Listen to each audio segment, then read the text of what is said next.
사실은 남 얘기 같지만요, 대부분의 유학생이 이렇게 해요. 열심히 하는 유학생이. 공부를 열심히 해서 정말 밤낮 안 가리고 공부 열심히 해서 학점을 다 3.5 넘기고 하는 학생들의 루트가 이 루트입니다. 그래서 실패하는 겁니다. 유학생들의 미국 취업률인데요. 유학생들의 정확한 취업률은 나와 있진 않습니다. 저희가 여러 경로를 통해서도 조사도 해보고 하지만, 그래서 우리가 그냥 대략 미루어서 짐작할 수 있는 그냥 자료를 보면 매년 유학생 나라마다 유학생 수는 나와 있고, 그리고 H1B로 첫 번째로 들어가서 어프로벌을 받는 인원수는 나와 있어요. 근데 이 H1이라고 하는 것은 유학생들만 받는 게 아니라 인도에서 일하다가 미국으로 와가지고 하는 사람도 H1이 들어가기도 하고, 그렇기 때문에 이게 H1의 숫자가 다 유학생에서 올라가는 숫자는 아니에요. 그리고 또 유학생들은 보통은 바로 H1으로 들어가는 게 아니라 OPT를 거쳐서 H1을 들어가기 때문에 또 OPT를 취업으로 봐야 되는 거 아니냐라고 할 수가 있기 때문에 어쨌든 정확한 정보라고 할 수는 없지만 대략 우리가 미루어서 본다면 H1이 1년에 공식적으로 이니셜 받을 수 있는 숫자가 전문직으로 85,000개란 말이죠. 그러니까 외국 신분을 가진 사람이 미국에서 취업을 하려면, 전문직으로 취업을 하려면 85,000명만 가능한 거예요. 물론 이제 FTA를 통해서 칠레나 싱가포르나 이런 몇몇 개 나라들은 따로 쿼터를 갖고 있어요. 그래서 이 85,000개와 좀 별개로 또 움직이기도 하지만, 그래서 인도 같은 경우에는 유학생 수가 30만 명이 좀 넘는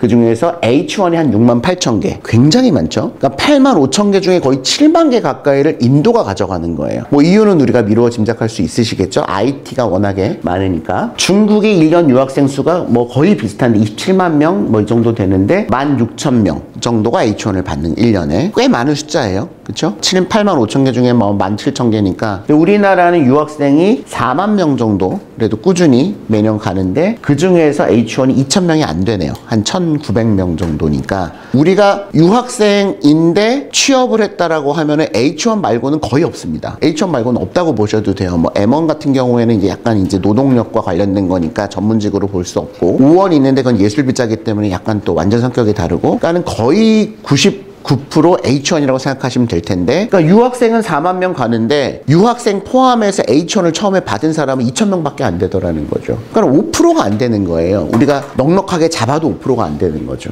굉장히 적은 숫자인 것 같아요. 그러면 저희가 경험해보건대 한 90% 학생들은 미국에서 일하고 싶어 하는데, 그 중에서 한 90% 넘는 학생들은 다 미국으로 해서 한국으로 돌아온다는 거죠. 아니면 대학원을 가던가. 이게 현실입니다. 그래서 방금 말씀드린 자료들이고요. 그래서 매년 한 4만 명 정도 가는데 H1 수는 2,000명 남짓이더라. 그래서 한 5% 정도 본다, 우리가 취업이. 그러면 전형적으로 어떻게 유학을 가느냐? 이런 루트로 가죠. 처음에 이제 유학을 갈까 말까 고민을 하고, 그리고 유학을 결정을 하면 입학까지의 어떤 시간이 좀 있고, 그리고 나서 1학년, 2학년, 3학년, 4학년 거치고, 그 다음에 취업인데, 처음에 유학을 계획할 때 보통은 어떻게 하시는지 보면은 초등학교, 중학교, 고등학교를 다 미국에서 나온 친구들도 마찬가지인데, 국제학교 마찬가지. 어쨌든 학교 카운셀러든 유학원이든 상담을 하죠. 그리고 SAT 점수나 ACT 점수나 아니면 자기 GPA를 통해서 그거에 맞추어 갖고, 그래도 대충의 자기 적성, 문과나 이과나, 사실은 문과 이과 구분은 미국은 정확히 없지만 그거를 가지고서 학교를 정하죠. 학교를 정할 때 성적이 좀 낮으면은 높은 대학에 조금 낮은 전공으로 갈 것이냐, 아니면 내가 진짜 IT 하고 싶은데, 컴사 하고 싶은데 조금 학교를 낮추더라도 전공을 처음부터 정할 것이냐, 이 정도 고민하시죠. 이 정도 고민하시는 것 같아요. 그리고 좀 미국에 있는 친구들은 얼리 디시전을 할 거냐, 얼리 뭘 할 거냐, 이제 그런 것들을 하고 포트폴리오를 만드는데, 한국에서 가는 친구들은 대부분 유학원이죠. 유학원을 통해서 유학원 프로그램으로 유학원 추천해주는 학교로 가는 게 일반적이죠. 근데 가만히 보면, 저도 그랬지만 일반적으로 유학원들이 학교에 대한 정보 많이 갖고 있어요. 어느 학교가 입학이 잘 되고, 왜냐하면 제휴된 학교들이 많거든요. 그러니까 유학원들은 아시겠지만 대부분은 자기가 제휴가 되어 있는 학교에 학생을 입학시키고, 그 입학한 학교로부터 일정의 수수료를 받아서 이렇게 운영이 되는 게 유학원이기 때문에, 그래서 자기가 제휴가 되어 있는 학교 중에 하나로 보내고 싶은 게 당연하겠죠. 그리고 그렇게 할 때 학생은 별로 손해보는 게 없어요. 어차피 유학원에 내는 비용이나 학교에 내는 비용이 같기 때문에. 근데 그러다 보니까 이제 문제는 뭐냐면, 학교는 나쁘지 않은데 상당 부분의 대학들, 유학원과 제휴되어 있거나 유학원이 추천하는 많은 대학들이 취업 사이드에서 보자면 바람직하지 않은 학교들이 굉장히 많더라는 거죠. 그러니까는 그냥 학교만 졸업할 거면 괜찮아요. 시골에 있고 안전하고 이런 것들 많이 따지시니까. 그런데 이 친구가 취업을 하려고 보면은 이 대학을 가면 안 될 것 같은데라는 학교들이 너무너무 많고, 조금 과장해서 말씀드리면 거의 한 90%는 취업이 안 될 것 같은 학교들로 유학원은 몰더라는 거죠. 뭐 이게 나쁜 거는 아닙니다. 뭐 안전할 수도 있으니까. 그리고 이제 고려 대상이 대학 랭킹 보고, 우리나라는 당연히 대학 순위 중요하니까. 뭐 근데 이 랭킹이라는 것도 우리나라는 그래도 랭킹이 좀 있잖아요. 뭐 어쨌든 서울대, 뭐 고대, 연대, 뭐 서성한 뭐 이렇게 순위가 있고, 뭐 그 순위가 어느 정도 지켜지고 있단 말이에요. 근데 원칙적으로 미국에는 아이비리그 말고 뭐 한 20이 넘어가면은 순위라는 게 큰 의미가 없습니다. 왜냐하면 발표하는 기관마다 다르고 과마다 너무 다르고 미국이 너무 크기 때문에, 특히나 유학생 취업 관련해 가지고 랭킹 자체가 없어요. 랭킹이 100위인 학교가 취업이 잘 되는 학교가 있고, 랭킹이 20인데 취업이 안 될 수밖에 없는 학교가 있단 말이에요. 전공에 따라서. 그러니까 이거를 꼭 고려를 해야 되는데, 이런 고려 없이 그냥 종합평가, US 뉴스 평가 보고서, 유학원은 또 본인들이 추천하고 싶은 대학교가 랭킹이 많이 올라가 있는 자료를 쓴단 말이에요. 그러니까 이제 그거를 보고 장학금도 준댄다, 뭐 수능 점수로 갈 수 있댄다, 그리고 뭐 이 정도면 학교가 좋은 것 같댄다 라고 해가지고 결정을 하는 경우가 일반적인 것 같아요. 구체적인 취업에 대한 정보는 거의 갖고 있지 않습니다. 그러니까 유학원들이 취업까지 시키는 것이 아니기 때문에, 학교 입학하고 어느 정도 다 끝나버리기 때문에, 그리고 나서 이제 유학을 갈지 말지를 고민을 한참 하다가 가자 하면 유학원 통해서 유학을 가거나, 그리고 나서 입학할 때까지 시간이 있는데, 보통은 뭐 하냐면 뭐 영어 공부 당연히 하고 운전면허증 따고 뭐 가족끼리 이제 여행을 많이 가요. 이제 한동안 못 볼 거니까. 근데 이 시기가 너무 중요하거든요. 왜냐면 이제 앞으로 졸업할 때까지 이 시기가 없어요. 왜냐면 한국에 좀 편하게 머물면서 뭔가 내가 내 시간을 가질 수 있는 시간이 없단 말이에요. 근데 이 시기를 그냥 좀 어영부영 넘겨버리는 경우들이 대부분인 것 같아요. 이제 유학 가면 얼마나 고생하겠냐, 마치 군대 보내는 아들처럼 실컷 놀아라. 근데 이 시기를 잘못 보내면 이제 그때서부터 조금 이제 어려워지기 시작하는 거죠. 그리고 1학년 때는 학교 적응하고 열심히 합니다. 그러니까 제가 아까 그 90% 학생들이 미국에 남고 싶다고 하는 얘기는, 뭐 우리가 막 어디 상상하는 것처럼 무슨 뭐 이상한 짓 하고 뭐 마약하고 뭐 이런 학생들을 얘기하는 게 아니에요. 그런 학생들이 이미 대학 졸업도 못하고, 하더라도 막 학점이 막 2점대고 이러니까. 그러니까 이런 학생들은 아예 대상 자체가 안 되는 거고요. 대부분의 학생들은 그래도 요즘 부모님이 진짜 열심히 돈 벌어서 본인들이 유학을 보냈다고 생각을 하기 때문에 열심히 해요. 얼마나 힘드는지 경험해 보신 분들은 알잖아요. 내가 학교를 한국에서 다닐 때도 힘든데, 어쨌든 미국에 가가지고 영어가 네이티브도 아닌데 경쟁해가지고 학점 받고 뭐 하기 쉽지가 않단 말이에요. 그래도 열심히 합니다. 그리고 1학년 끝나면 이제 대부분 고생했으니까 여름방학에 한국으로 와요. 그리고 3개월 편안히 쉽니다. 엄마가 해주는 밥 해먹고 또 친구들 만나고. 이것도 좀 잘못된 거죠. 취업을 사이드에서 보자면. 그 다음에 2학년 때 역시 이제 프로젝트 같은 거 하고 GPA 하고 뭐 동아리 같은 것도 좀 들어보고, 그리고 2학년 때 일부 학생들 조금 빨리 진행하고 싶은 학생들은 인턴을 지원을 해보거든요. 학교로 오는 회사들에. 근데 뭐 대부분 유학생들은 경력 없고 유학생이라는 이슈로 아예 서류가 진행이 안 되는 경우가 대부분이고, 그렇게 이제 1년 열심히 공부하고 또 2학년 여름방학에 한국으로 와서 그냥 한국에 그냥 있거나, 근데 이제 요즘은 하도 이런 미리미리 준비해야 된다는 게 있으니까 불안하니까 그냥 1학년 때처럼 막 놀진 않고, 그래도 아빠나 엄마나 누구 아는 사람들 부탁해서 한국 기업에서 인턴하는 경우들이 있고, 전혀 쓸데없는 짓이거든요. 그리고 일부 학생들은 계절학기를 합니다. 학점을 올리고 싶어가지고. 그럼 기특하다고 엄마는 그래 계절학기 해서 성적도 올려라. 정말 쓸데없는 짓이죠. 해서는 안 되는 짓이에요. 그리고 또 의젓한 학생들은 아르바이트를 합니다. 왜냐면 대도시에 있는 경우에는 학생은 원래 일을 못하지만 나는 식당 가서 일을 해보겠다, 엄마를 도와주기 위해서. 정말 해서는 안 되는 일이거든요. 그러니까 이제 이런 거를 하면서 2학년 여름방학을 보내는 거죠. 그리고 남학생들은 보통 그때 한국 와갖고 군대를 입대합니다. 2학년 끝나고. 보통 우리가 뭐 저도 마찬가지로 대부분 2학년 끝나고 군대를 많이들 가니까 잘못된 거죠. 그리고 3학년 때 이제 다들 주위에 있는 미국 애들도 학교로 오는 언캠퍼스 리크루팅, 그러니까 학교로 3학년 여름방학 인턴을 뽑으러 이제 3학년 1학기 때 오거든요. 가을 학기에. 그때 다들 지원을 하니까 지원을 해봐요. 근데 50개 지원했는데 인터뷰가 하나도 안 잡힌단 말이야. 이유는 간단한 게 경력이 아무것도 없어요. 경력이 아무것도 없어. 더구나 유학생이야. 이거는 일단 이력서 자체가 통과가 되질 않아요. 근데 이 시기가 굉장히 중요하단 말이에요.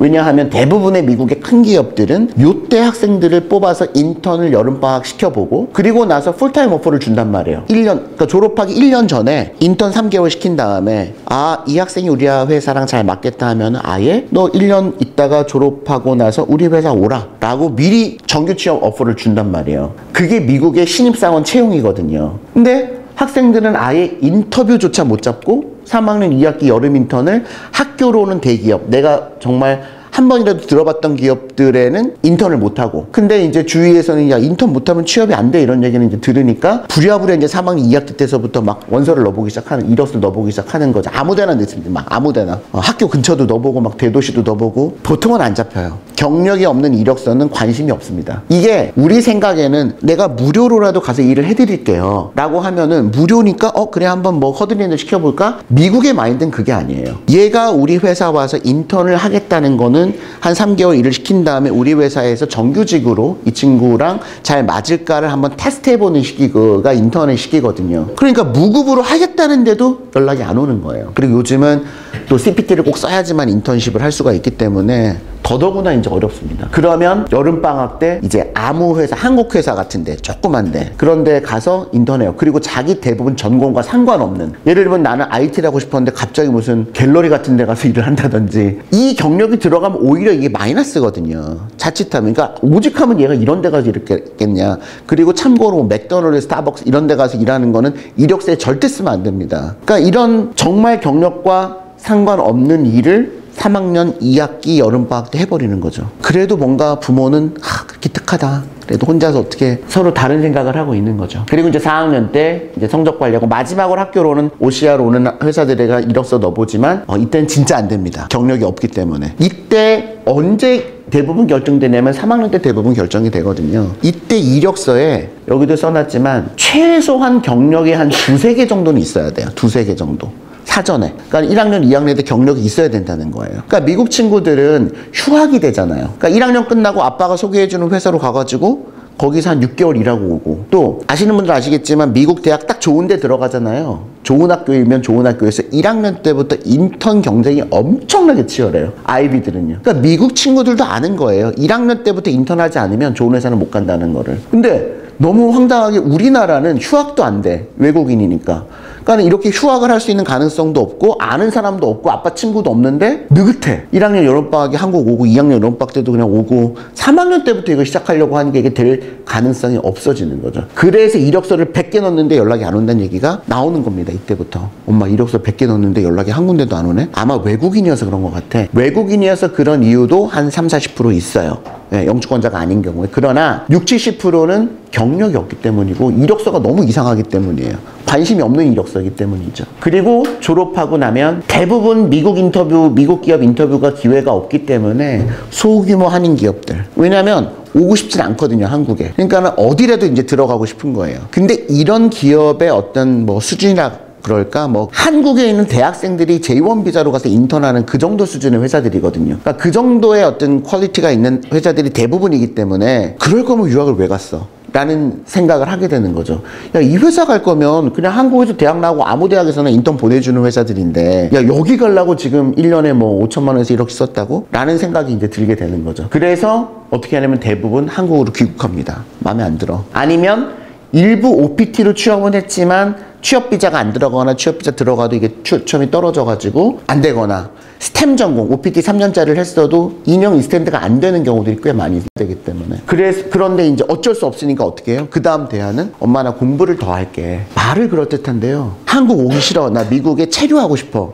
근데 방법은 대학원밖에 없어. 그러니까 돈을 더 대줘. 딱 이 말이에요. 말을 바꿔서 공부를 하겠다는 거지. 그러니까 마치 제가 공부하는 거를 방해하는 것처럼 얘기를 하지만 저도 교수인데 그게 아니고 정말 공부하고 싶어서 대학원을 갈 거였으면은 미리미리 그거에 맞추어서 했어야 되는데 미국의 체류 신분을 유지하기 위한 대학원 진학이 상당히 많습니다. 대부분. 그래서 대학원을 가요. 그러면 대학원은 언제 취업이 결정되면 보통 1학년 1학기 때 학교로 오는 회사들의 이력서가 들어가서 결정이 돼야 되는 게 일반적이거든요. 근데 경력이 마땅치 않아. 그러면 2년 대학원만 하고 또 그냥 똑같은 반복인 거예요. 그리고 한국 옵니다. 그러니까 학력만 대학원 학력까지 늘어나고 나이는 이제 들고 신입사원으로 들어가기가 어려워지고 그러니까 이제 엄마는 너무 속상한 거죠. 이게 사실은 남 얘기 같지만요. 대부분의 유학생이 이렇게 해요. 열심히 하는 유학생이. 공부를 열심히 해서 정말 밤낮 안 가리고 공부 열심히 해서 학점을 다 3.5 넘기고 하는 학생들의 루트가 이 루트입니다. 그래서 실패하는 겁니다. 취업에 실패하는 거, 인생에 실패는 아니겠지만. 그러면 이제 어떻게 하면은 그래도 이런 시행착오를 좀 막을 수 있을까 보면 처음에 유학을 계획할 때가 너무 중요한 것 같아요. 이게 거의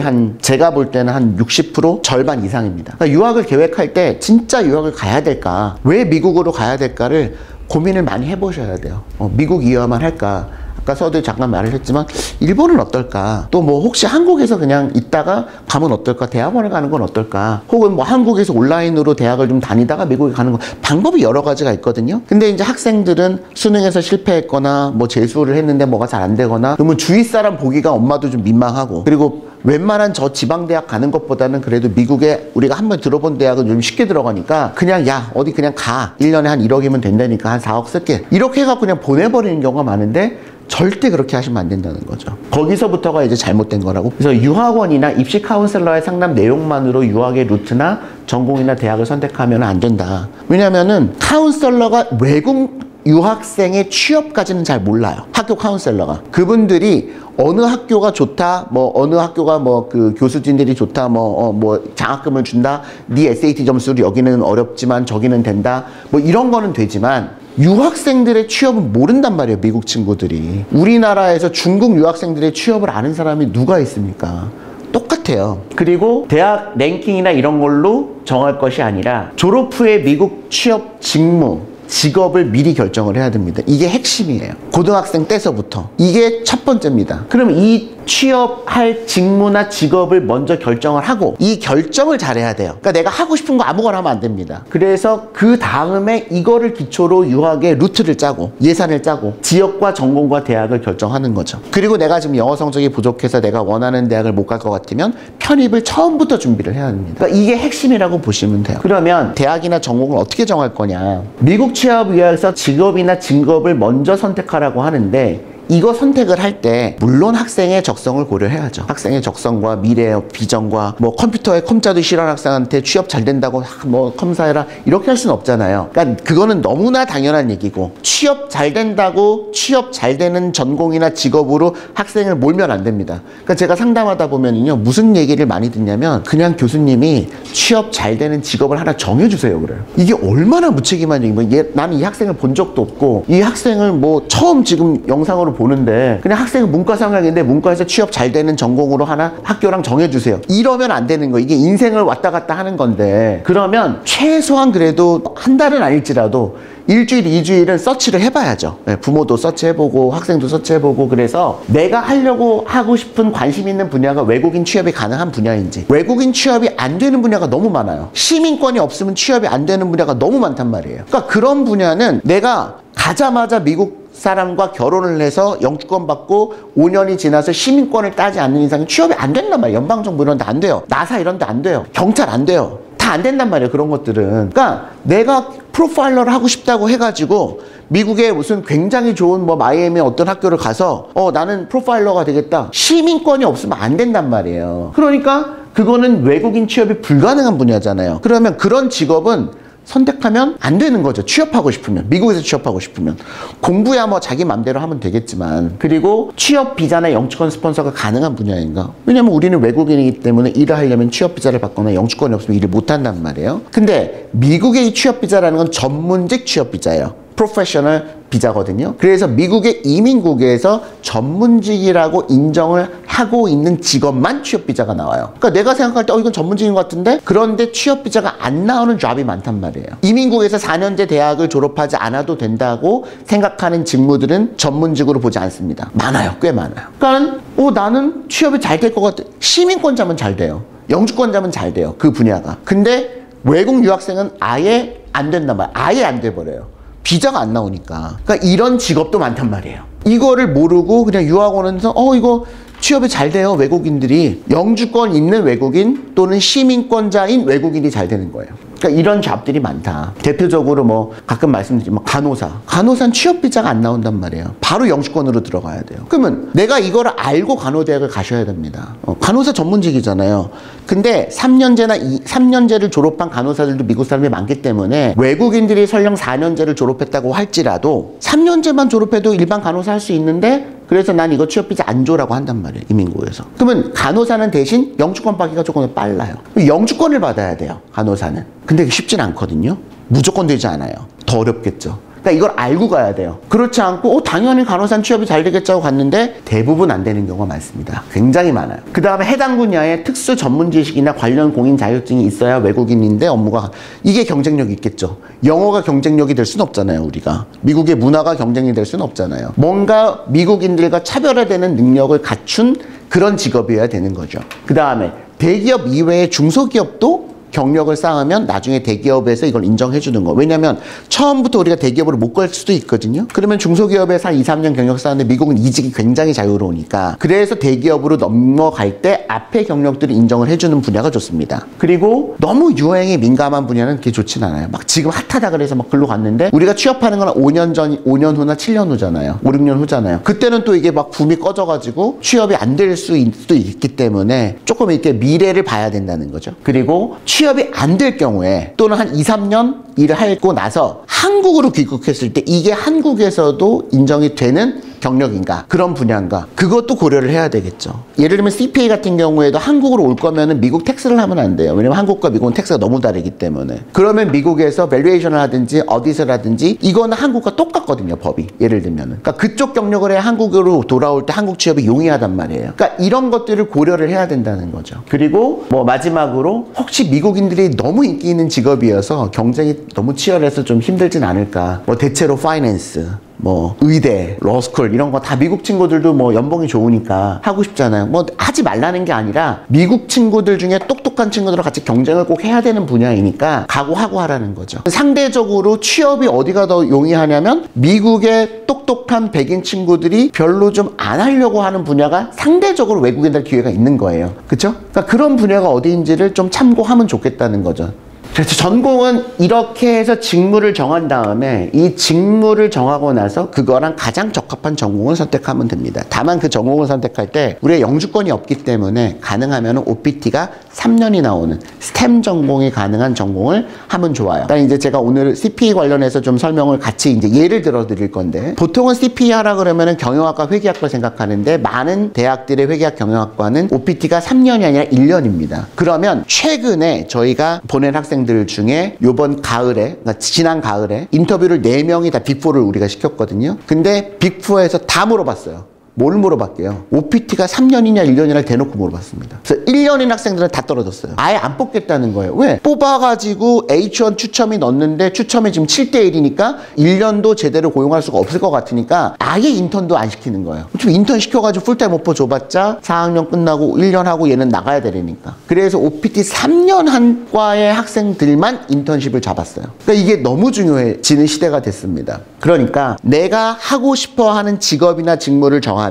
그 분야에서 가장 그래도 괜찮은 OPT 3년짜리 전공을 찾아야 되는 거예요. 별로 어렵지 않습니다. 왜 어렵지 않냐면 커리큘럼이 다 나와 있어요. 그 학교에 1학년, 2학년, 3학년, 4학년 시간표도 다 나와 있어요. 그러면은 딱 봤는데 전공 필수 과목이 내가 정말 하기 싫은 게 막 3개, 4개 있어. 그러면 그런 과는 가면 안 되겠죠. 근데 이게 분명히 IT라고 되어 있는데 프로그래밍 한 2개만 하면 졸업이 되네? 그러면 그 정도는 말은 컴퓨터 사이언스처럼 되어 있지만 제대로 된 컴퓨터 사이언스가 아닌 거예요. 요즘 이런 전공들이 점점 생기거든요. 특히나 대학원에 많이 생깁니다. 그래서 그런 전공을 찾아야 된다. 그리고 지역을 정하는 거죠. 지역은 어디로 갈 거냐, 뭐 뉴욕으로 갈 거냐. 왜냐면은 내 직무에 따라서 달라지거든요. 내가 IT를 할 건데 굳이 뉴욕으로 올 필요가 없겠죠. IT를 할 거면은 뭐 워싱턴 시애틀 쪽으로 가던 샌프란 쪽으로 가던 뭐 이런 쪽으로 가야 될 거 아니에요. 뭐 반도체 할 거면 저쪽 텍사스로 가야 될 것이고, 내가 아마존 취업할 거면은 시애틀로 가야 될 것이고, 뭐 이런 게 있단 말이에요. 단 내가 뭐 회계사 하겠다, 파이낸스 하겠다, 뉴욕이 제일 좋겠죠. 그러니까 이걸 어쨌든 1순위로 보고 나머지 대학들도 정해야 된다는 거죠. 지역이 중요해요. 중요합니다. 이렇게 해서 전공과 대학을 정하시면 됩니다. 그래서 이미 근데 지금 재학 중인 학생들이 혹시 있다면 2학년 편입이나 3학년 편입을 하실 수 있으니까 지금이라도 학교를 옮겨야 됩니다. 전공을 바꾸거나. 이거를 학교 가기 전에 했으면 좋은데 학교 가기 전에 이미 뭐 그냥 빨리 보내고 싶어가지고 빨리 가고 싶어가지고 그냥 내가 지금 다니는 학교가 좋긴 한데 뭐 캠퍼스 좋고 선생님들도 좋고 다 좋고 친구도 좋고 좋은데 취업은 잘 안 될 것 같은 학교들이 많거든요. 그러면 내가 하고 싶어하는 직무에 취업이 잘 될 것 같은 지역에 OPT 3년이 나오는 스템 전공이 있는 대학 중에서 내 예산에 맞는 그리고 내가 지금 트랜스퍼 할 때 충분히 오케이가 날 수 있는 학교로 옮겨야 된다는 거죠. 그렇게 어렵지 않습니다. 생각보다 편입이 잘 돼요, 미국은. 그렇게 해서 정하시면 됩니다. 그리고 나서 이제 학교를 정했어. 학교를 처음에 이렇게 가서 편입을 할지 아니면은 그냥 이 대학을 다닐지 그리고 어떻게 할지 다 직무까지 정했어. 그러면 입학 전에 보통은 이거 한다 그랬잖아요. 가족 여행 가고 친구들하고 놀고 뭐. 그런데 뭐를 해야 되냐면 이때가 유일하게 자유 시간이에요. 아무거나 해도 되는 시간입니다. 학교를 딱 들어가면 이따가도 보시겠지만 1학년 여름방학 중요하고 2학년 여름방학 중요하고 3학년 여름방학 제일 중요하고 그 다음에 그냥 취업이란 말이에요.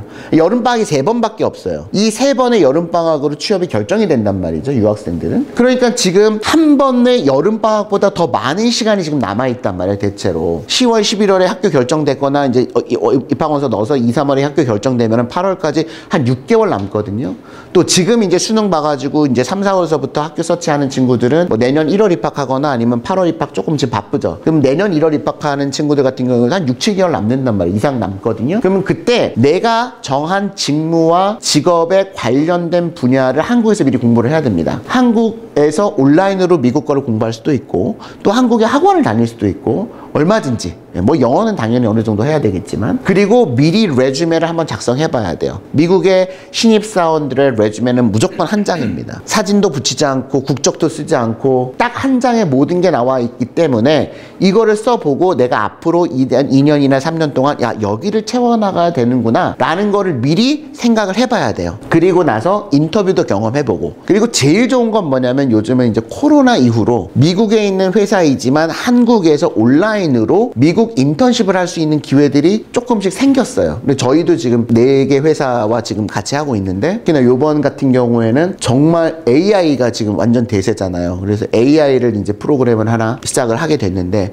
이게 온라인으로 지금 가능해졌다는 거죠. 그러면 여러 가지가 좋은 게 경력으로도 좋지만 나중에 편입할 때나 인턴 들어갈 때 굉장히 이게 메리트가 있습니다. 회사에서 일한 경력이기 때문에. 그리고 내가 처음에는 예를 들면 CP를 하기로 했어. 하고 싶어서. 그런데 이 회사 가서 CP 가는 일을 한 3개월 해봤어. 근데 재미가 없어. 그러면 그 일을 못 할 거 아니에요. 그러면 1학년 때 가서 전공을 바꿔야 되겠죠. 그러니까 먼저 경험해 본다는 거는 굉장히 의미가 있습니다. 그래서 내가 그냥 막연하게 인터넷 서치를 해가지고 아빠랑 상의하고 저랑도 상담하고 해서 이게 취업이 잘 될 것 같아가지고 직업을 정했는데 막상 그 직업에 실제 일을 해보니까 회사에서 이게 나는 못할 것 같은데 너무 재미가 없는데 그러면 그 일은 하면 안 되겠죠. 재미없는 걸 어떻게 평생 합니까? 그러면 1학년 때부터 가서 다시 이제 직업을 바꿀 준비를 해야 되겠죠. 그러면 학교를 바꾸든지 얼마든지 기회가 더 있으니까 그런 경험을 미리 해야 됩니다. 지금 입학하기 전에 할 수가 있어요. 다는 아니지만 공대나 이쪽은 못하죠. 근데 나머지 뭐 데이터나 IT나 뭐 회계나 이쪽은 뭐 마케팅이나 이런 쪽은 온라인으로 왜냐하면 실제로 미국에서 아직도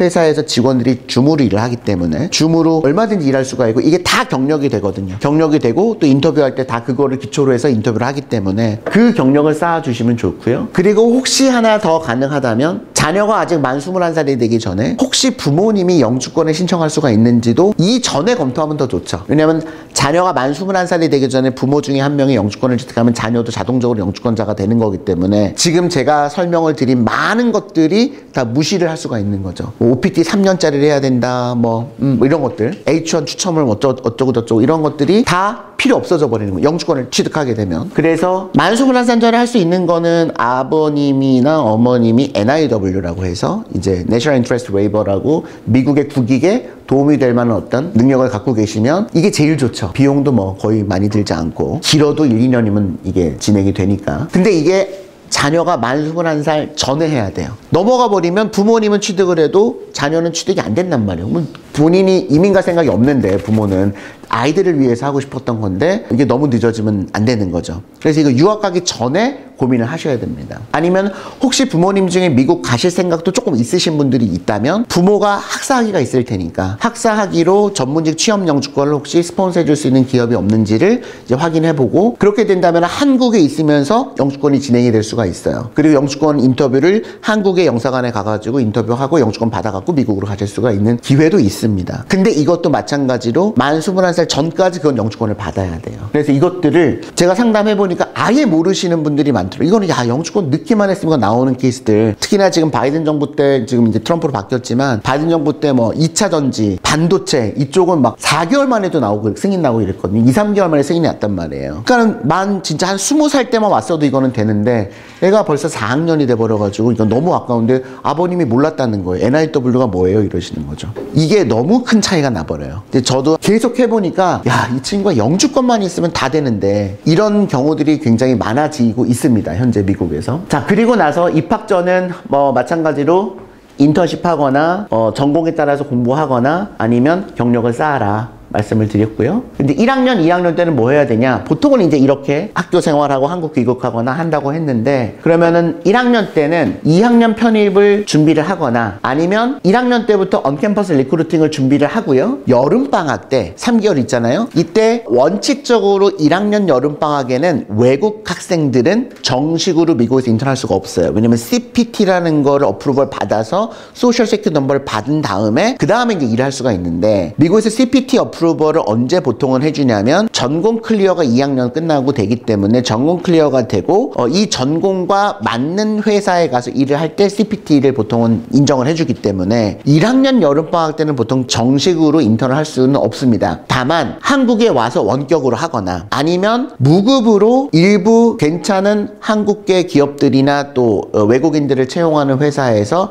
발런티어 형태로 받아주는 기업들이 가끔 있어요. 그런 회사가 있다면 거기서 무급으로 인턴을 하는 거는 좋습니다. 근데 아무것도 안 하고 한국에 오는 거는 별로 바람직하진 않아요. 한국에 오더라도 원격으로라도 뭔가 경력을 만들어야 됩니다. 뭐는 별로 좋지 않냐면 한국 경력이 들어가는 거는 저는 반대예요. 한국 경력이 들어가는 거는 심지어 내가 아주 큰 기업에서 아버님이 그쪽에 뭐 임원으로 계셔가지고 아주 큰 기업에서 일을 한다고 할지라도 우리 이력서가 한 장인데 거기에 서울 코리아가 딱 들어가는 순간 제가 경험해 보면은 얘는 여기에 영주권자는 시민권자는 유학생을 못 쓰게 돼 있지만 그냥 얘는 그냥 유학생인 거예요. 어떤 미국 시민권자가 갑자기 여름방학에 한국 가서 한국에서 일하겠습니까? 그래서 그게 정말 좋은 아주 특별한 경력이 아니면 우리 이력서에는 유학생들의 한 장짜리 이력서의 경력란에는 한국은 없는 게 좋습니다. 딱 이력서를 봤을 때 얘가 미국 사람이야? 한국 사람이야? 아니면 일본 사람이야? 이렇게 잘 모르게 다 미국 경력만 있는 게 좋아요. 그렇게 해야 됩니다. 경력 어차피 3, 4개밖에 들어갈 수가 없기 때문에 한국 경력이 들어가면은 나중에 한국 와서 취업할 땐 좀 도움이 될 수가 있겠지만 미국에서 미국 기업 취업할 때는 가능하면, 그리고 저는 좀 반드시라고 얘기하는데 미국 경력만 써야 됩니다. 그게 유리해요. 그렇지 않으면 아무리 좋은 한국계 기업에서 한국에서 일했다고 할지라도 오히려 이게 마이너스가 되는 경우가 많더라. 그래서 여름방학에는 반드시 원격 인턴십이라도 미국 경력을 쌓는 게 좋습니다. 요때까지는 전공하고 100% 매칭은 안 돼도 괜찮아요. 한두 번까지는. 왜냐면 배운 게 없잖아. 1학년 때까지 뭐 대부분 다 교양 과목 들었을 테니까. 그러니까 내가 IT를 하고 싶은데 꼭 IT는 아니어도 괜찮아요. 어쨌든 미국 기업을 경험을 해봐야 돼요. 미국에서 팀으로 어떻게 일을 하는지, 업무보고 어떻게 하는지, 매니저가 어떻게 업무 어사인하면은 그때 팀으로 같이 어떻게 조율하는지 이런 걸 해봐야 된단 말이에요. 어떤 분야든지 간에. 물론 전공과 관련되면 제일 좋겠지만. 그리고 나서 2학년 여름방학에는 이때는 이제 CPT가 나옵니다. 2학년 여름방학서부터는. CPT를 내가 우리 학교의 CPT 펄러스가 어떻게 되는지 미리 확인해 보셔야 돼요. 학교마다 다 다르거든요. 그래서 요번에 이제 우리 여름방학 하는 그 인턴 하는 것도 학생들마다 미리 다 확인을 시켜요. 그래서 어떤 학교는 계절학기처럼 돈을 미리 내라고 합니다. 예. 어떤 학교는 학교 교수의 추천을 받아오라고 하는 학교도 있고요. 그래서 이거를 미리미리 준비를 해야 됩니다. 그래서 입학 전서부터 1학년 인턴십 경력을 통해서 3학년 진학 전까지 반드시 직무와 관련, 이 2학년 여름 인턴은 직무와 관련된 것만 가능해요. 왜냐면 CPT를 받아야 되기 때문에. 그러니까 CPT를 학교에서 승인을 해줄 때는 얘 전공과 그 회사 가서 하는 일이 뭔가 연관성이 있어야지만 CPT 어프로브를 해준단 말이에요, 일반적으로. 그래서 그 전공과 관련된 일을 하려면 그 앞에 경력이 한두 개는 있어야 되는 거예요. 그리고 채용 시스템 조사하고 그리고 시기별로 취업 사항을 미리 준비를 해야 될 텐데 이제 이런 것들을 잘 모르는 거죠. 어떻게 이제 선발을 하는 시기도 그렇고 선발 방법도 그렇고 채용 시기도 그렇고 CPT 요건도 그러니까 지금 방금 말씀드렸듯이 이걸 미리 알아보자. 그래서 미리 알아보고 준비를 하면 된다. 그렇게 이제 3학년, 4학년이 되면은 제일 중요한 건 이제 3학년 여름방학입니다. 3학년 여름방학 인턴이 대부분 풀타임으로 이제 전환이 되거든요. 근데 3학년 여름방학 인턴을 언제 뽑냐면 보통은 이제 3학년 1학기 들어가자마자 입학하자마자 편입한 학생들은 편입하자마자 이제 새로운 대학으로 가자마자 9월, 10월에 대부분 회사들이 와요. 언캠퍼스 리크루팅으로 뭐 자기 회사 설명회도 하고 그때 이제 이력서 받아가지고 직접 인터뷰합니다. 네, 직접 인터뷰하고 하는데 그때 지금 일반적으로 인턴을 몇 번 했어요? 어? 계산이 안 되세요? 아니지. 다시. 세 번 했죠. 세 번 했죠. 제대로 했으면. 언제 한 번 했어요? 입학 전에 한 번 했잖아요. 입학 전에 온라인으로 한 번 했잖아요. 그죠? 그죠? 그 다음에 1학년 여름방학 때 온라인으로 했던 무급으로 했던 한 번 했잖아요. 그리고 2학년 여름방학 때는 CPT 써가지고 유급으로 제대로 한 번 했잖아요. 그러니까 이렇게 3개 정도 있으면 언캠퍼스 리크루팅 오는 회사들의 뭐 다는 아니지만 유학생이라고 할지라도 인터뷰가 잡히는 확률이 꽤 높아져요. 100개 중에 100개가 안 되진 않습니다. 경력이 좋기 때문에. 그리고 경력이 전부 다 미국 경력이니까. 온라인이든 오프라인이든 별로 중요하지 않아요. 이 친구들은 미국 회사 일해봤구나. 그러면 그거 behavior based 인터뷰거든요. 너 미국 회사하고 인터뷰해서 미국 회사 인턴 할 때 어떻게 했어?부터 물어봐요. 무슨 일 했어? 팀으로 일했어? 팀에서 트러블 생겼을 때 어떻게 솔루션 다 잡았어? 이런 거가 이제 인터뷰예요. 근데 이 경험 자체가 없기 때문에 이력서 통과도 안 되거니와 물어볼 게 없는 거예요. 뭐 일을 안 해봤으니까. 학교 공부 관심 없단 말이에요. 그래서 3학년 여름방학 인턴을 잡기 위해서는 입학 전에 하나, 1학년 여름방학 때 하나, 2학년 여름방학 때 하나, 최소 요 정도는 갖춰 놓는 게 거의 요즘은 필수인 것 같아요. 물론 답답한 것은 뭐 파이낸스 같은 건 2학년 때 거의 다 결정되거든요. 좋은 학교들일수록. 그런데 요즘은 지원을 할 때 온라인으로 다 지원을 하잖아요. 무슨 이렇게 종이 쪽지 내는 경우는 없잖아요. 근데 온라인으로 지원을 할 때 좋은 회사들이 대부분 뭐를 물어보냐면 졸업하고 나서 비자 스폰서가 필요하냐고 물어봐요. 대놓고. 그러니까 유학생이냐고 물어보는 거예요. 이력서에는 안 써 있는데. 그러면 거기다가 yes라고 하는 순간 컴퓨터가 자동적으로 걸러버려요. 그러니까 아예 그 이력서가 리크루터 손으로 들어가진 않습니다. 이게 문제인 거예요. 그러니까 그래서 한 5, 60개는 그냥 날려버리는 거예요. 그런데 그렇지 않은 회사들도 꽤 많이 있거든요. 그러니까는 OPT 3년이면 내가 뽑아보겠다 라고 하는 회사들이 있단 말이에요. 그런 회사들은 경력이 있으면 인터뷰는 봅니다. 그러니까 인터뷰 때 잘하면 돼요. 그때는 이제. 근데 아쉽게도 한 50개, 60개는 그냥 안 돼요. 영주권자도 아니고 영주권 받을 가능성도 없고 하기 때문에 뭐 어쩔 수 없죠. 그거는 그 회사의 팔러스이기 때문에. 그리고 나서 3학년 때는 OCR 기업 분석하고요. 최소 2, 3개 경력 기재된 이력서나 커버레터 등 준비해서 합격하면 여름방학에서 미국 기업에서 인터뷰를 하고요. 인턴십을 하고요. 불합격하면 어떻게 될까요? 개별적으로 이제 찾아봐야 돼요. 봄서부터 12월 1월서부터 찾기가 쉽진 않아요. 그나마 그래도 경력이 있으면 가능성이 있습니다. 저희도 해보면 경력이 있으면 뭐 아주 이제 큰 기업은 안 되고요. 왜냐면 그 프로세스 자체가 개인적으로 안 받아요. 큰 기업들은 반드시 학교 가서 학교에서 학생들을 뽑아오는 게 대부분이기 때문에 큰 기업들은 이렇게 혼자서 리서치해갖고 이력서 넣는다고 해서 인턴을 받아주지 않고요. 중소기업들에다가 뭐 운이 좋으면은 되는 경우들이 있죠. 경력이 있는 경우에. 그리고 이때 인턴을 하고 나서 대부분 이제 정규 취업으로 연결이 되는 경우가 대부분입니다. 대기업이면 대기업일수록. 그리고 4학년 때는 취업이 결정이 되지 않으면 언캠퍼스 리크루팅에 오는 회사들에 이제 지원을 해보는데 그때 이미 풀타임 오퍼를 받은 학생들도 있거든요. 뭐 예를 들면 마이크로소프트에서 취업이 됐어. 뭐 연봉도 어느 정도 결정이 되고 그 학생들도 다 지원을 합니다. 왜냐면 더 좋은 회사 가고 싶기 때문에. 이미 하나는 이제 보험으로 잡아놨잖아요. 그러니까 경쟁이 여전히 있어요. 경쟁이 여전히 있고 그래서 혼자서 이제 OPT 서치는 해보는 거죠. 이때 안 되면. 그래서 어디를 가게 되느냐. 뭐 죄송하지만 아까 잠깐 언급했던 조그만 한국 회사들. 왜냐면 한국 회사는 한국말 하는 사람이 필요한 거예요. 소통을 할 때. 그리고 급여를 많이 주지 않아도 되거든요. 그리고 이 약점을 좀 잘 알고, 약점이라고 하면 약점이지만 학생들 신분이 문제 있다는 걸 잘 알거든요. 물론 한국 기업들 중에 대기업들은 오히려 안 뽑는 경우들도 많습니다. 왜냐하면 미국의 정부의 눈치를 봐야 되기 때문에 H1을 너무 많이 해줄 수가 없어요. 그 회사 팔러시 자체가. 그래서 대기업들은 일정 수는 꼭 외국인들을 뽑아요. 그 지역에서 학교 졸업한 외국인들을 뽑습니다. 그래도 어쨌든 한국말 하는 사람이 필요하니까 들어가는 경우들인데 대부분 다 중소기업들이에요.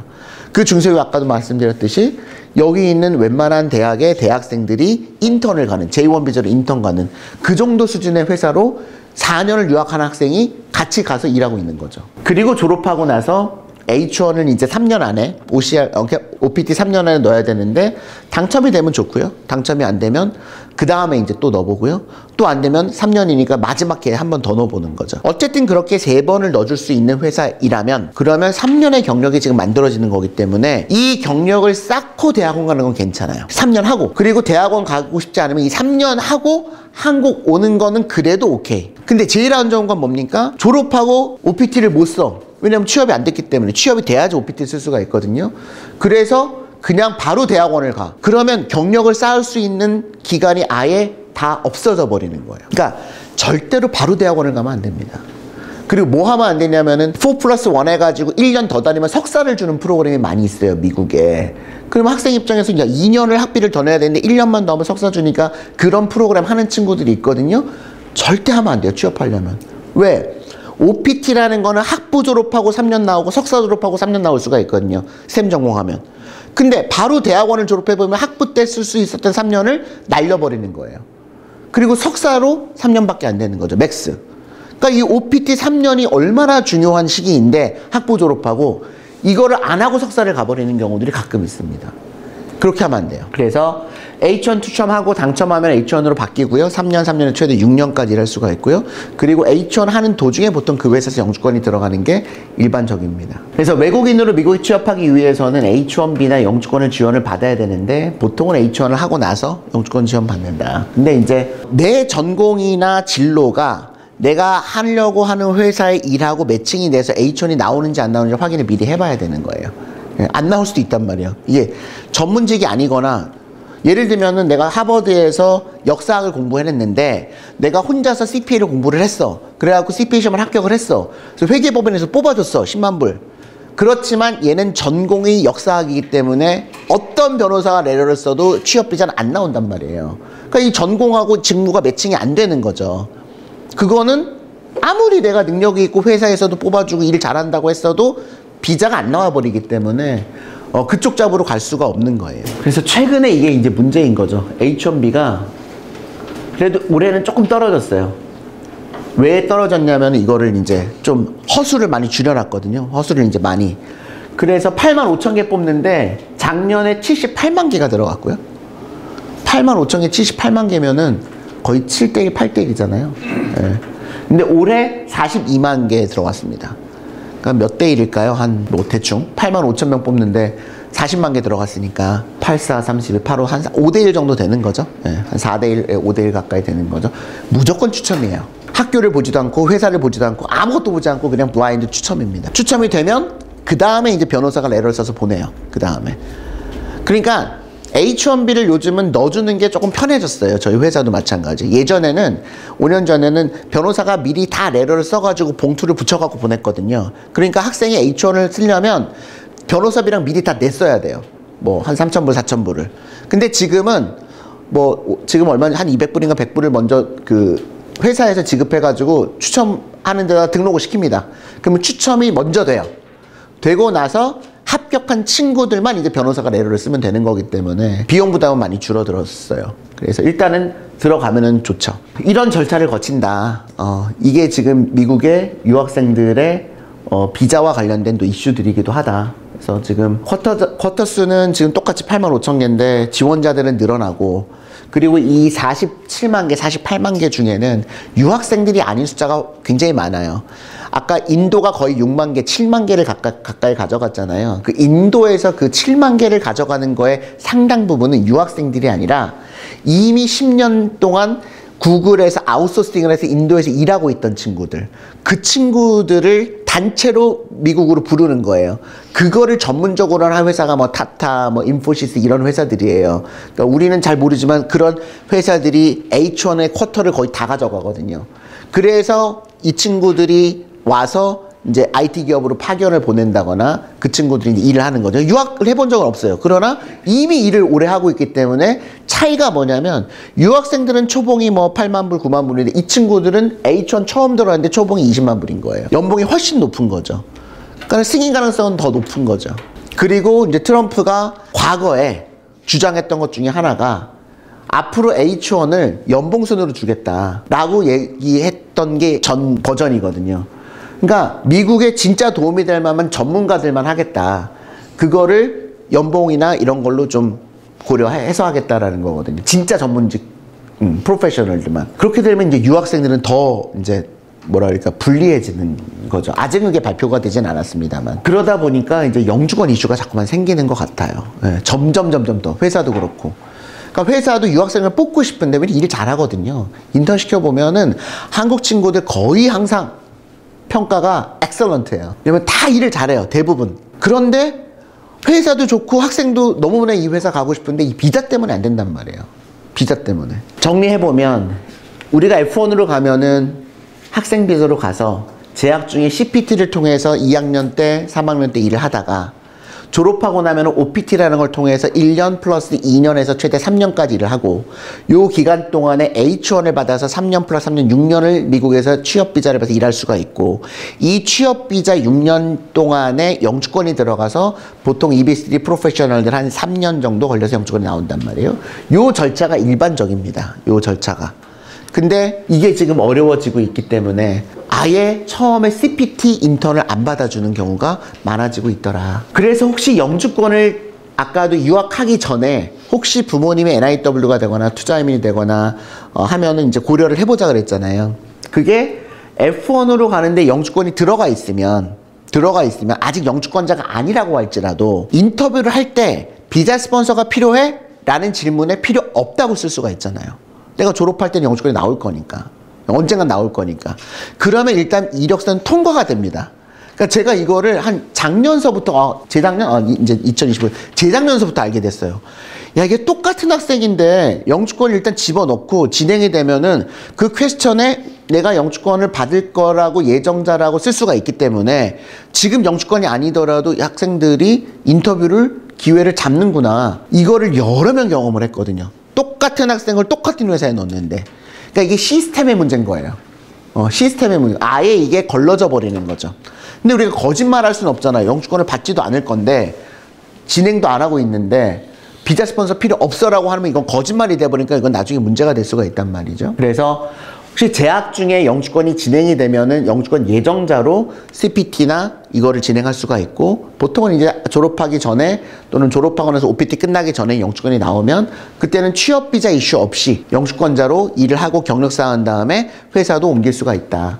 그래서 이제 영주권 이슈들이 많이 논의가 되고 있는 것 같습니다. 그래서 정리를 좀 해보면 영주권 관련해서만 마지막 정리 말씀드리면 만 21살 미만의 자녀는 이제 부모를 통해서 영주권을 받을 수 있는데 NIW가 제일 좋습니다. 네, NIW가 제일 좋아요. 그러니까 이제 아버님이 대기업에서 반도체나 뭐 2차 전지나 어쨌든 요즘 미국이 관심 있는 거 무슨 뭐 이쪽에 한 5년 이상 근무했다. 그러면 가능성이 있더라고요. 박사학위가 아니어도. 원래 NIW는 제가 변호사 미국에서 할 때는 진짜 똑똑하고 막 교수들 중에 막 논문 엄청 SCI급 막 여러 권 쓰거나 특허가 있거나 이런 사람들이 받는 게 원래 NIW라고 저는 알고 있었거든요. 근데 이제 제가 한국에서 우연히 이제 미국에서 같이 일하던 변호사분을 만났는데 남편 선생님 요즘에는 NIW 너무 잘 나와요. 석사만 해도 막 나오고 바이든 들어가지고 너무 잘 돼요. 그래서 정말요? 그리고 이제 제가 몇 명 추천을 드렸더니 진짜로 나온 거예요. 아, 이게 시대가 달라졌구나. 지금은 NIW가 예전처럼 어렵지 않구나. 그래서 한번 도전해 볼 만한 것 같아요. 예, 일반인 분들도. 그리고 이제 투자이민이 있는데 이제 이거는 뭐 비용이 워낙 많이 들어가니까. 그리고 이제 프로젝트를 잘 선정하셔야 되겠죠.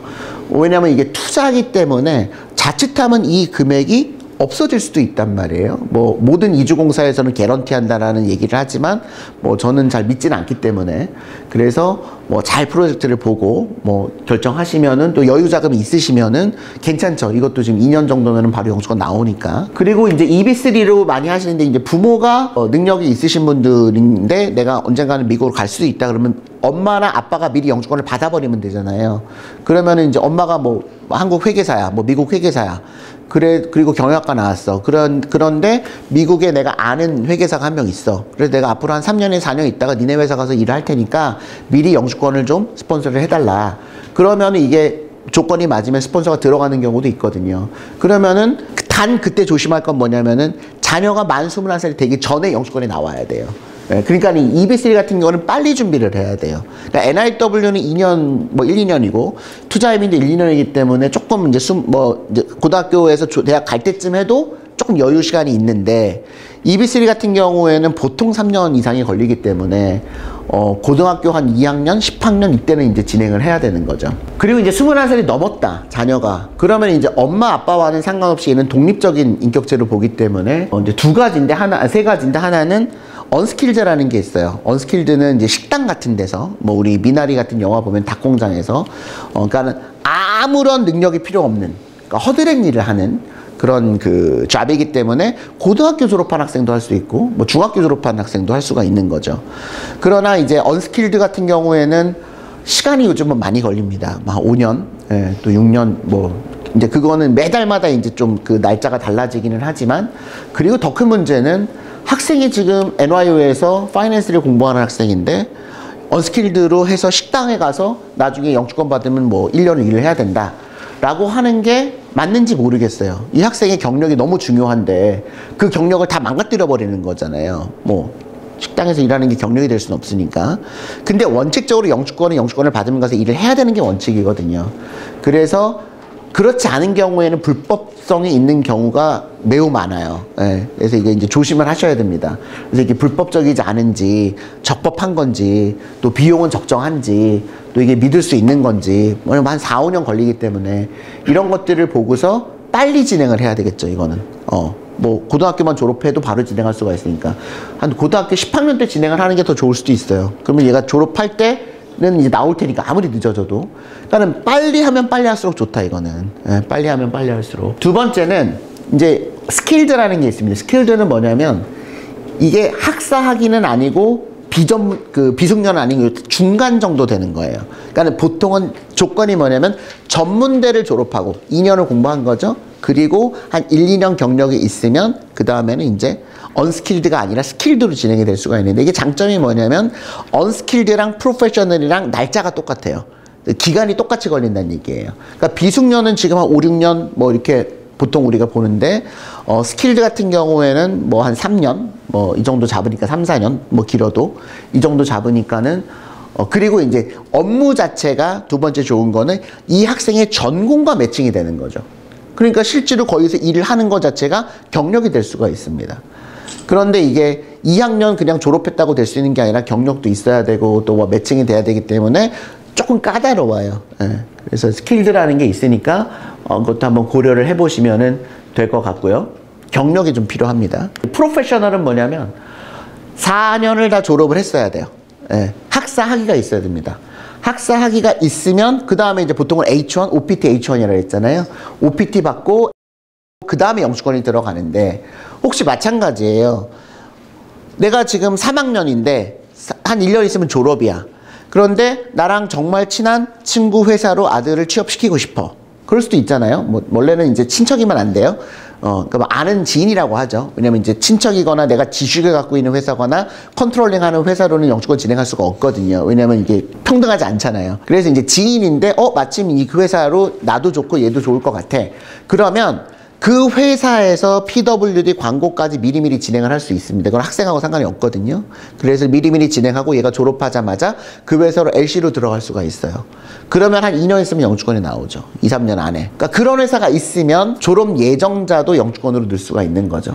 프로페셔널로. 보통은 어떻게 한다고요? OPT 3년, OPT 중간에 H1이 걸쳐야 돼. 꼭 H1이 추첨이 돼야 돼. 추첨이 되면은 3년, 6년인데 보통은 언제 영주권 들어가면 H1 5년차 때 영주권 들어가거든요. 큰 기업 대부분 그렇습니다. 그러면 OPT 3년, H1 5년, 영주권 3년이니까 거의 10몇 년을 그 회사에서 일을 해야 되는 거예요. 그래서 좋은 회사로 간 제자들도 교수님 영주권을 좀 빨리 받았으면 제가 이미 회사를 2번쯤 옮겨갖고 지금보다 연봉이 한 2배는 뛰었을 텐데 우리 회사가 좋긴 하지만 그러나 OPT하고 H1하고 H1 끝날 때쯤 영주권 들어가고 그러다 보니 한 10년이 지나서 영주권 있었던 친구들은 2번, 3번 회사 옮겨가지고 지금 뭐 25만 불 받는데 저는 지금 한 13만 불 받네요. 이렇게 이제 얘기가 나오는 거거든요. 그래서 사실은 또 따져보면은 그렇게 계산을 해보면은 비용적으로도 야 그냥 빨리 영주권을 어떻게 받을 수 있으면 제일 좋은 건 뭐예요? 사랑하는 사람 만났는데 happen to be 그 여자가 그 남자가 미국 시민권자다. 이거 이상 좋은 건 없어요. 돈 하나도 안 들어가고 결혼하고 제 제자들 중에 상당수가 있어요. 우리는 웃지만 그래서 의대 간 친구도 있고요. 실제로. 그리고 잘 살아요. 근데 그거에 우리가 100% 의존하기는 조금 너무 인생이 좀 위험하잖아요. 그러니까 혹시 이런 거에 관심이 있으시면 한번 고려를 해볼 만하다. 단 이거는 자칫하면 이제 뭐 불법성도 있고 또 이게 또 중간에 사기도 많거든요. 막 하다가 회사가 없어져 버려 막. 미국에서 왜 이민 사기가 다 이런 것들이에요. 왜냐면 미국에 사시는 분들은 제가 보니까 영주권이 너무 이게 절실하거든요. 그러니까 이거를 이제 막 악용한다 그럴까? 그렇게 해가지고 막 브로커가 중간에 껴가지고 하다가 스폰서 해주기로 한 회사가 어느 날 없어져 버려. 그러면 이제 돈이 다 날아간 거거든요. 돈만 날리는 게 아니라 이번에 신분이 망가져 버려요. 그래서 이제 이런 문제가 없는 그런 거를 잘 이제 선택을 하시면 좋겠죠. 그래서 이제 영주권까지 말씀을 드렸습니다. 그래서 그거는 가능하면 유학 전에 결정하셔야 된다. 영주권도. 그리고 지금 학생이라면 2학년 되려고 하는 학생들은 이게 언스킬드 말고 스킬드가 되는지 이제 3학년 되려고 하는 친구들은 아니면 졸업 예정자들은 혹시 프로페셔널로 지금 바로 진행을 할 수 있는 그런 근데 전공에 따라서 이것도 다르기 때문에 아무나 되진 않아요. 예, 전공이 또 중요합니다.